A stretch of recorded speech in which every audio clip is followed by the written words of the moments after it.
عزیزتر از جانم. بسم الله الرحمن الرحیم.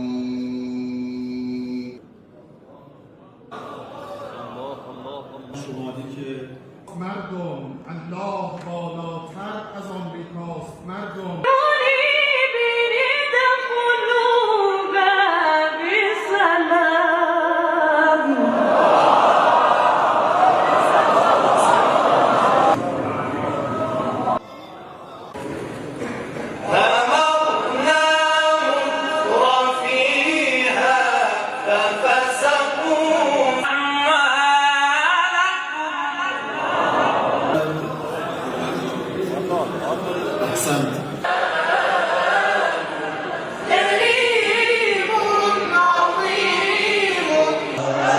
صدق الله العلي العظيم.